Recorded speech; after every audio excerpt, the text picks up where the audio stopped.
حدیث غسل کے طریقہ اور اس کی احتیاط کے حوالے سے، حدیث نمبر 1 صحیح بخاری اور مسلم کی متفق علیہ حدیث ہے، سیدہ عائشہ رضی اللہ تعالیٰ عنہ کا بیان ہے۔ اب یہ حدیثیں امہات المومنین رضی اللہ عنہن نے ہی روایت کی ہیں۔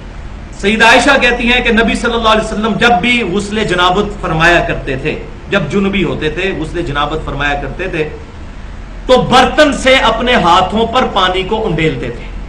جو میں نے پچھلی دفعہ مستعمل پانی کا مسئلہ بتایا تھا کہ ڈائریکٹ پانی کو ہاتھ لگائیں گے پانی مستعمل ہو جائے گا، اس سے غسل نہیں ہو سکتا نہ وضو۔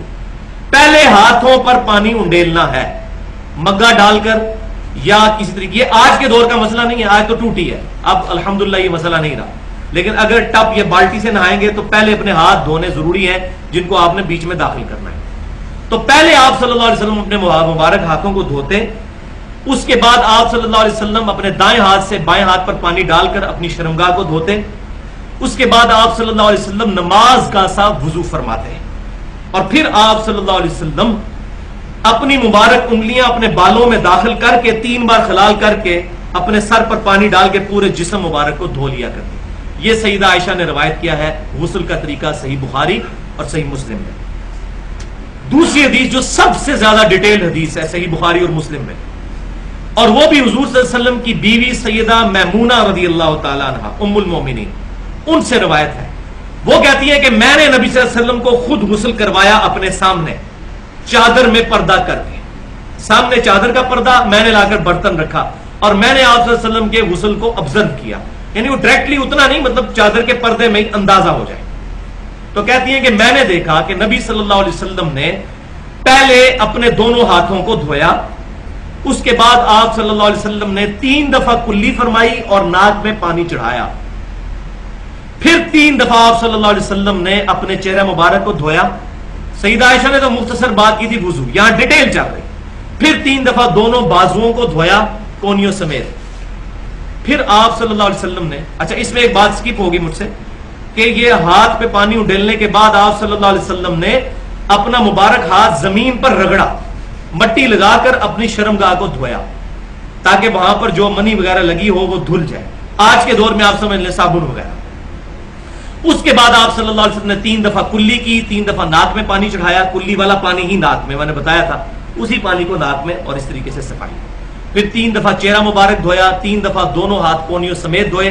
اس کے بعد آپ صلی اللہ علیہ وسلم نے اپنے مبارک سر پر 3 دفعہ پانی ڈال کر اس کو صحیح طریقے سے مل کر دھویا، اور پھر آپ صلی اللہ علیہ وسلم غسل والی جگہ سے الگ ہوئے اور باہر نکل کر آپ صلی اللہ علیہ وسلم نے اپنے مبارک پاؤں بھی دھوئے۔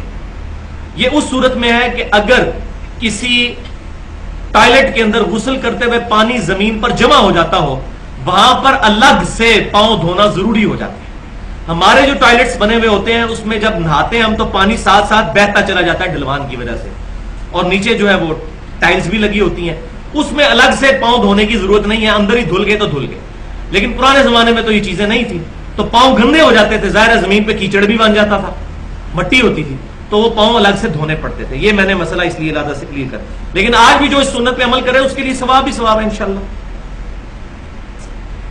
تیسری حدیث سنن ابی داؤد، سنن ابن ماجہ اور مسند امام احمد میں ہے، سیدنا علی رضی اللہ تعالیٰ عنہ کہتے ہیں کہ میں نے نبی صلی اللہ علیہ وسلم سے یہ بات سنی، جس نے بال کے برابر جگہ بھی دھونے سے چھوڑ دی غسل کے درمیان، تو اس کی اس جگہ کو قیامت والے دن دوزخ کا عذاب دیا جائے گا، بولے اعوذ باللہ۔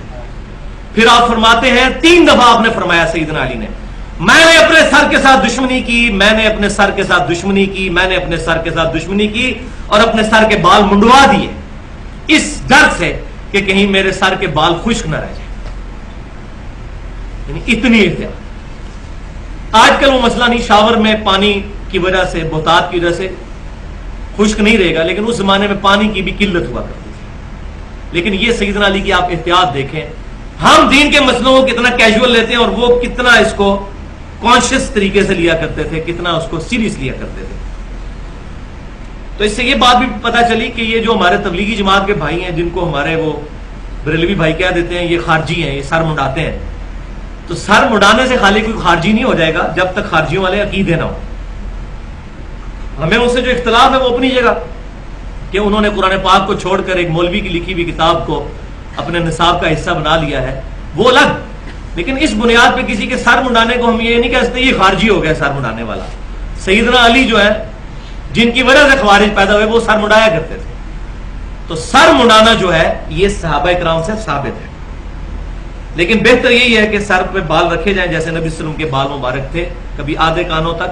اور یہ مسئلہ نمبر 32 جو ہے وہ کریٹیکل ترین گفتگو ہے 50 منٹ کی, مسلمان مردوں اور عورتوں کے بالوں کے احکام.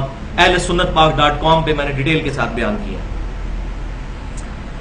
چوتھی حدیث صحیح مسلم میں ام سلمہ رضی اللہ تعالیٰ عنہ کہتی ہیں ام المومنین کہ میں نے نبی صلی اللہ علیہ وسلم سے ریکویسٹ کی کہ یا رسول اللہ صلی اللہ علیہ وسلم میرے سر کے بال بہت زیادہ ہیں اور میں ان کو جو ہے وہ گوند کے رکھتی ہوں, تو میں جب غسل جنابت کیا کروں تو کیا اپنے سر کے سارے بال کھولا کروں غسل کرنے کے لیے؟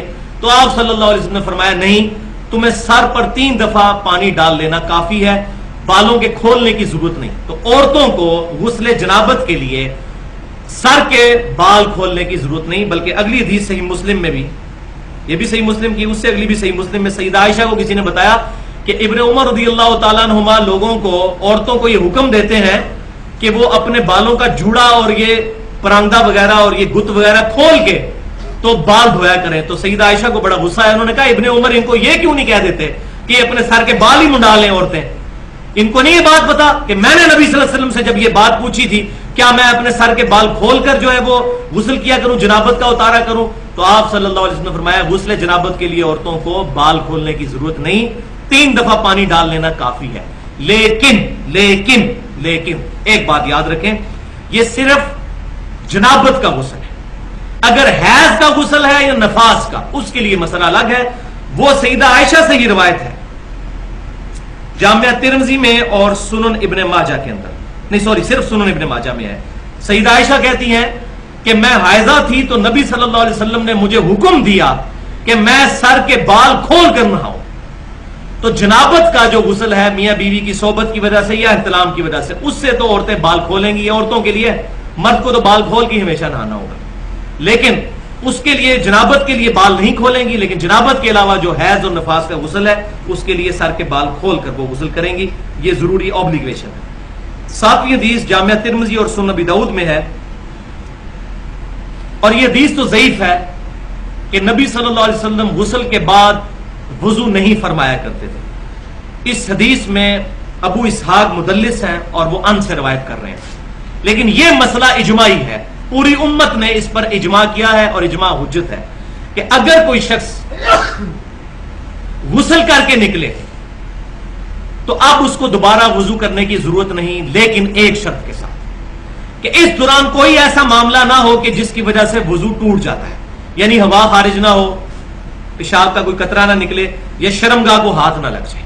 اب وہ الحمدللہ مجھے تلاش کرنے سے ایک حدیث مل گئی, لہذا یہ اجماع کے ساتھ ایک حدیث بھی مل گئی الموطا امام مالک میں صحیح سند کے ساتھ. ابن عمر رضی اللہ تعالیٰ عنہما فجر کی نماز پڑھی انہوں نے غسل کرنے کے بعد میں اشراق کے وقت کے اندر انہوں نے دوبارہ وضو کر کے نماز پڑھی. تو ان کے بیٹے سالم بن عبداللہ نے پوچھا عبداللہ بن عمر رضی اللہ تعالیٰ عنہما سے کہ ابا جی میں نے آج آپ کو وہ کام کرتے ہوئے دیکھا جو پہلے نہیں دیکھا, تو آپ نے یہ دوبارہ نماز فجر کی کیوں پڑھی؟ تو انہوں نے کہا کہ مجھ پر غسل فرض ہوا تھا تو میں نے غسل کیا, اس کے بعد نماز پڑھ لی, تو مجھے خیال آیا کہ غسل کے اینڈ پر میرا ہاتھ میری شرمگاہ کو چھو گیا تھا, تو میرا وضو تو ٹوٹ گیا, اس لیے میں نے دوبارہ وضو کر کے فجر کی نماز اشراق کے وقت میں پڑھی ہے. تو یہ حدیث بھی اس بات کا ثبوت ہے کہ اگر غسل کے دوران ہاتھ شرمگاہ کو لگ جائے تو وضو ٹوٹ جائے گا. البتہ اگر کوئی شخص غسل کے اینڈ پر پھر دوبارہ سے وضو کر لے اور عزائے وضو پر پانی بہا لے اور پھر باہر نکل آئے تو پھر اسی غسل کے ساتھ وہ نماز پڑھ سکتا ہے. وضو والا معاملہ بھی الحمدللہ اس کانٹیکسٹ میں حل ہو جائے گا.